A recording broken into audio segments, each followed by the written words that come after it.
নমস্কার, সাবনাভিক নিউজ নেটওয়ার্কে আপনাদের স্বাগত।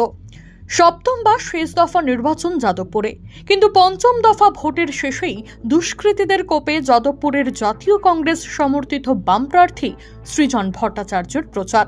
অভিযোগ, গতকাল গভীর রাতে 3 যুবক মোটর বাইকে করে এসে 100 নম্বর ওয়ার্ডের নাকতলা আমতলা পার্টি অফিস সংলগ্ন এলাকায় সৃজনের সমর্থনে লাগানো সমস্ত পোস্টার, ব্যানার, হোর্ডিংগুলি ছিঁড়ে দেয় এবং স্থানীয় এলাকায় লাগানো সিসি ক্যামেরার ফুটেজে সেই ঘটনা দেখা গেছে স্পষ্ট।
সকাল হতেই ঘটনাটি ঘিরে তীব্র চাঞ্চল্য ছড়িয়ে পড়ে এলাকায়। যাদবপুরে গত 2019-এর গ্লানি মুছে ফেলে তৃতীয় নয়, প্রথম স্থানে উঠে আসার লড়াই লড়ছে সিপিআইএম এবং সৃজনকে ঘিরে সাধারণ মানুষের মধ্যেও দেখা যাচ্ছে প্রবল উৎসাহ। আর সে কারণেই পরাজয়ের আশঙ্কায় এলাকার মানুষজনকে সন্ত্রস্ত করতে তৃণমূল আশ্রিত দুষ্কৃতীরা রাতের অন্ধকারে এমন ঘটনা ঘটিয়েছেন বলে দাবি করলেন দলের কালিকাপুর এরিয়া কমিটির নেতা আশিস ঘোষ। তার আরও দাবি, এই এলাকার মানুষ যাতে নির্বিঘ্নে ভোট দিতে পারে তার জন্য উপযুক্ত ব্যবস্থা নিতে হবে নির্বাচন কমিশনকে। গতকাল রাতের অন্ধকারে আমাদের 100 নম্বর ওয়ার্ডের 31টা বুথ অঞ্চল, 31টা বুথ অঞ্চলের অধিকাংশ বুথে কালকে সৃজন ভট্টাচার্যের ফ্লেক্স, তার ব্যানার সমস্ত কিছু ছিঁড়ে দেওয়া হয়েছে এবং রাতের অন্ধকারে নাকতলা আমতলা পার্টি অফিস সেই অঞ্চলে যে দেখতে পাচ্ছেন সেটা আমাদের রামগড় অঞ্চল, আমাদের বৈষ্ণবঘাটা অঞ্চল, আমাদের লক্ষ্মীনারায়ণ অঞ্চল, আমাদের নাকতলা সেকেন্ড স্কিম, এই সমস্ত জায়গায় ফ্লেক্সগুলো ছিঁড়ে দেওয়া হয়েছে রাতের অন্ধকারে। তৃণমূল দুষ্কৃতী বাহিনী কি কারণে ফ্লেক্স ছিঁড়ে দেওয়া হলো? সেটি একটাই কারণ, সৃজন ভট্টাচার্য জিতবে।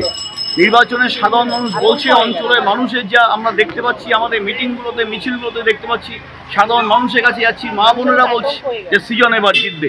মানুষের ভোটে সৃজন ভট্টাচার্য এবার জয়ী হবে। আর গণতন্ত্র রক্ষার লড়াই হচ্ছে নির্বাচন, নির্বাচনের সর্বোচ্চ হচ্ছে গণতন্ত্র রক্ষা। সে গণতন্ত্রকে হরণ করতে চাইছে তৃণমূল কংগ্রেস। আপনারা কি পদক্ষেপ নিলেন এখনো পর্যন্ত এইভাবে 100 নম্বর ওয়ার্ডের সব জায়গায়? ঘটনায় আমরা ইতিমধ্যে থানায় জানিয়েছি, যদিও প্রশাসনের প্রতি আমাদের ভরসা নেই, কিন্তু থানায় আমরা জানিয়েছি, প্রশাসনকে জানিয়েছি, নির্বাচন কমিশনকে আমরা জানিয়েছি। অবিলম্বে এটা উপদ্রুত অঞ্চল ঘোষণা করতে হবে, কেন্দ্রীয় বাহিনী আধা সামরিক বাহিনী দিয়ে নির্বাচন করতে হবে, কেন্দ্রীয় সরকারকে দায়িত্ব নিতে হবে এবং অবিলম্বে উপদ্রুত অঞ্চল 31টা ওয়ার্ড 31টা বুথকে ঘোষণা করে নির্বাচন সংগঠিত করতে হবে। সাধারণ মানুষকে সঙ্গে নিয়ে আমরা নির্বাচন করব।